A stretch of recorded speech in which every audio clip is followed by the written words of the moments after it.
Tag and Brag Nation! What is up? It's Tuesday, and you know what that means.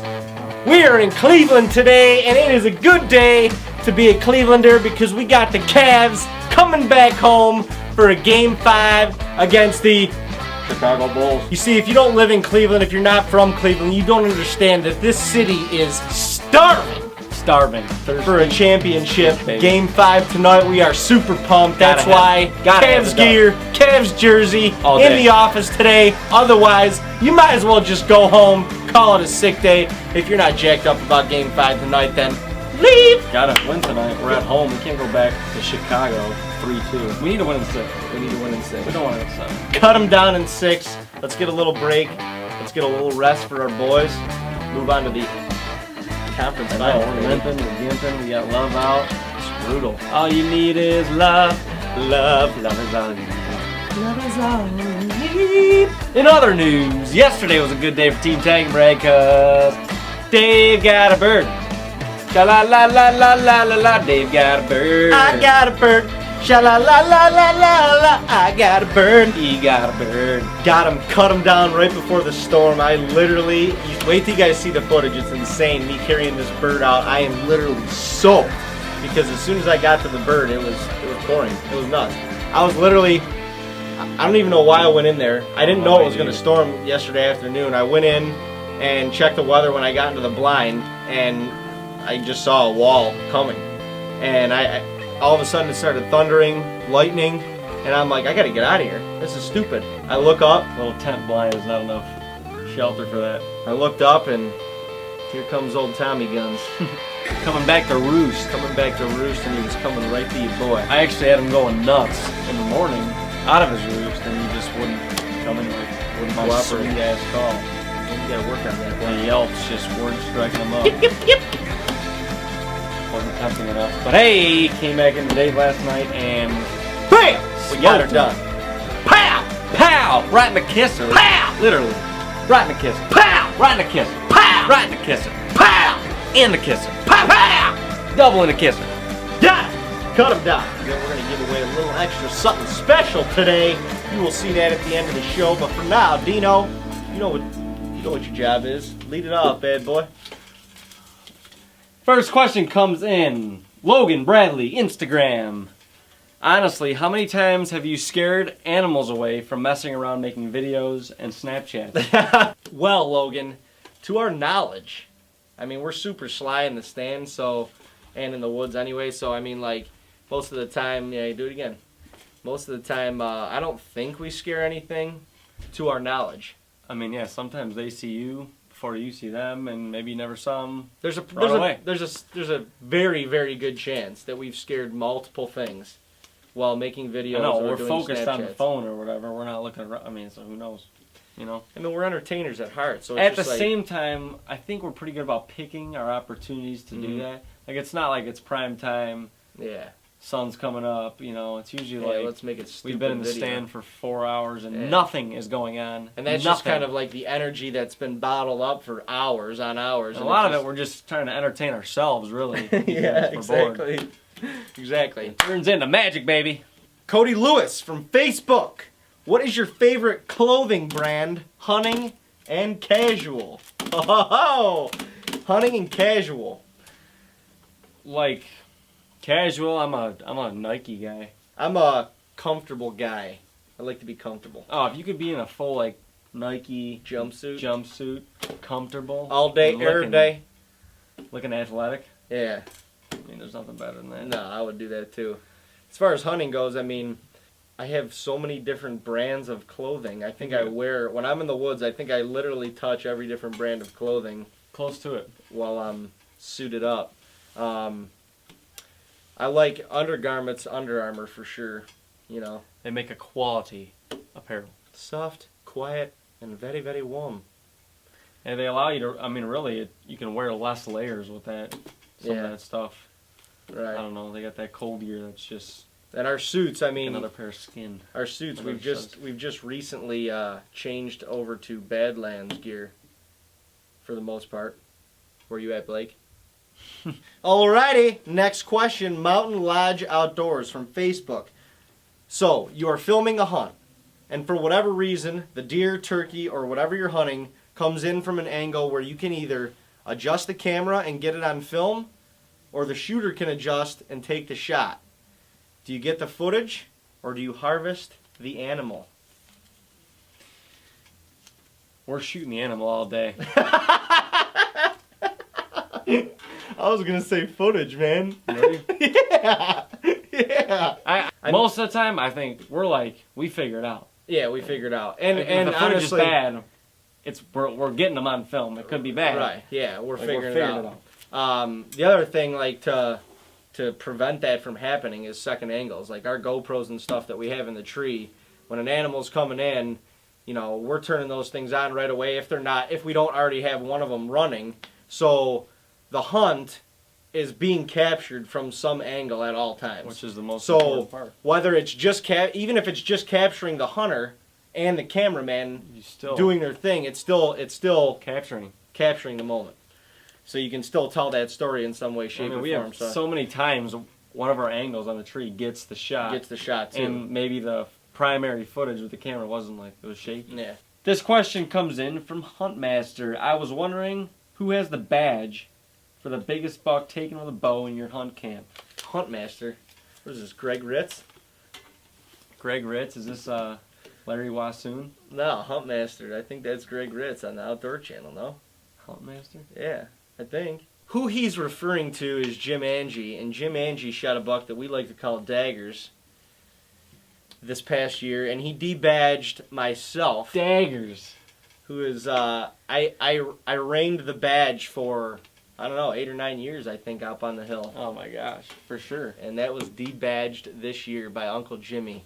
I honestly thought it was going to be a while. It was a while, but a long time before that was debadged. It's going to be a long time before this one's debadged, that's for sure. Joshua Mapes off of Facebook. What is the best possible setup for filming your hunts? Self-filming your hunts. That's right. No cameraman, just yourself. This is where the second angles are huge. I mean, if you can have two going, it's very hard to get those cameras running when you start, when you see an animal. Right. But if you can have two on you, and you got to have that, whatever camera you use on the animal, right on your right side there, because you got to have your bow in your hand. Right. You got to have your tree arm set up with the camera on the right side, your bow or your weapon on the left. That's if you're right-handed. Yeah. If you're left-handed, obviously the other way. I like it like chest to waist level, somewhere right in there where you can just have your hand least amount of movement as possible. And then if you can have for sure 1 second angle that's facing you, like literally like facing you, we'll put the GoPro on like a bow hook, or something. Hanging out, can be out over your a head. little bit, getting you in the and then if possible, if you can have one set up behind you facing out. That way if you miss the footage, some reason it happens, it's easy to do self-filming. Especially when you're self-filming. You got a backup. Cameron Warner, most of the time all you hear about are people's successful hunts. What is your best memory from a hunt where you didn't harvest an animal? Well, that's a sweet question. It is a sweet question because that's like what Tag and Brag is really about. It's about. Because most of the time we go out. We don't hunt it. We don't harvest an animal. Most of the time. That's why picking a best memory from that is almost harder than picking a best memory from shooting something. I don't even know if I could. It's way harder. There's way more. See, when we grew up, my dad and uncle were taking us hunting all the time, putting us in between their legs on little like platform tree stands, and our greatest memories are all these misses that we got to witness them because they were horrible memories at the time, but we tell the stories now and laugh our butts off. That's why they're the best memories, because they're funny. I remember Uncle Jeffrey, like this little 4-point, like pinned him, at like 15 yards, just looked up mid-draw, and he stops right mid-draw, and he's just, the stand is shaking, and I'm like looking up, like, why are we shaking, And he's like trying to hold his bow, and just like all of a sudden he's just like think and friggin' let that thing rip. The arrow like zipped 4 feet over the thing's head. And I was like laughing. Wasn't there a time when you guys saw like 7 bucks and slung like 3 arrows and didn't get to come out with a deer? That was one of the 3. That was one of the 3 arrows. That's insane. Yeah, it is. When we were growing up, the funny thing is, they missed a lot. old Well, the technology, old equipment, equipment. yeah, it They're, can't shoot not to very mention, far, there's yeah. a toddler in between their legs as they're trying to shoot. Yeah, it couldn't have been. And so, I mean, that's not easy. But yeah, the funny thing is, we get to make fun of them now, and the good thing is it happened to them and not us. You know. I remember the one time my dad and I were getting out of the stand. We're climbing down, and all of a sudden we hear this buck coming in. We get back up the ladder. We get in the stand. This buck comes down this fence line, literally gets like 40 yards, does a 90-degree turn, and comes right at us. Right at us. And he's, I mean, nice, 8-point, you know, especially for up in New York. Comes right at us, right under the tree. My dad didn't expect anything, and I had the grunt call. Right when he got under the tree, I was like, freaking blow the grunt call. The deer's like, looks straight up at us, and my dad slung an arrow right over his back. That deer bolted like probably out of the county. It was insane. My dad, after he shot, he looks back at me. He's like, "What were you doing? What were you thinking?" I'm like, "I don't know. He had to stop at some point. He was too close." It was insane. It was insane. Oh my god! Did he want you to stop a buck? No, he did not. He didn't tell me to stop it. He didn't want me to stop it. That was pure reaction. I just honked on that grunt call right. I mean, he was right under us. Next question. Backwoods Hunting TV off of Instagram. Some people don't get how hard it is hunting and how much even harder it is to film while hunting. Whether it be solo or with a cameraman, what are the difficulties that you face in filming your hunts? There's the obvious, you know, there's one more person for scent control, one more person for the animal to see. So one more person to stay concealed. Plus camera equipment. I mean, the difficulties that we face is, you know, we don't grab our bow, our weapon, you know, in a small pack and go in the woods anymore. We're dragging pounds worth of gear in the woods. Preparation not only with the camera before you go in the woods, but once you get in the woods, you know, 20 minutes of setup time, you know, and tear down time once it's over with. Yeah. Not to mention when an animal's coming in, that's a whole nother thing. You're dealing with those elements, and you're also trying to communicate quietly to make sure you're on the same page. Like, are you on the animal or you're not, you know. And it's the whole mental game, you know, for the cameraman himself. I mean, you think that, you know, the animal's coming in, you're the cameraman, you got the easy job behind the camera. I'm just chilling, yeah. It's actually kind of harder than... Sometimes my heart's racing more as the cameraman when the animal's coming in than it is when I'm the hunter. Yeah, because when you're the hunter, you're just, you know, you're locked in. You got your bow, you got your gun, whatever, you're locked in. The cameraman, you're like, I can't screw this up. Yeah. Am I recording? This is about to happen. When's he going to shoot? All right, ladies and gentlemen, it's that time of the show where we like to give away some free shit because free shit is good shit. Here we go, number one. Joshua Mapes, you got a hoorah coming your way. Joshua, swinging it off to the right. The next winner is Logan Bradley off of Instagram. You are a winner of a hoorah this week, my brother. That was pretty good. I clipped him on the side of the cheek. Good. Clipped him on the side of the cheek. As promised on Instagram and Facebook, we said we were going to do a little extra something special for the people that were down to the wire on their questions this week. And Cameron Warner, you are the lucky winner. We loved your question. And most of the time, all you hear about are people's successful hunts. What is your best memory from a hunt where you didn't harvest an animal? Cameron, that is an awesome question. That is what we're all about. Because you don't kill anything every time you go out there. That's why it's not called killing, and that's why it's not called shopping. No, it's called hunting for a reason. So Cameron, you got a sweet Tag and Brag t-shirt coming your way, along with the hoorah. Drop by, inbox us your address, and we will get that out to you this week, and you will be rocking some Tag and Brag gear proudly.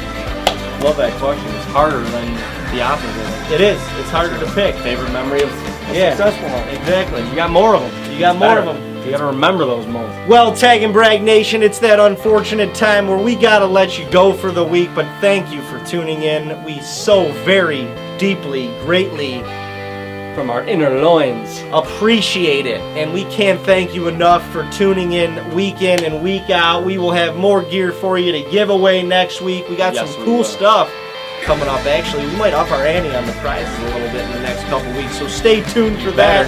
Hey, root for your Cavs tonight, all right? a must. Till next Tuesday, baby. We will see you later. It's a beautiful thing. It's a beautiful thing. It's a beautiful thing. It's a beautiful thing. Go Cavs, baby. Go Cavs. LeBron James. Top of the key. Twin legs. Spin move. Off one defender. No left.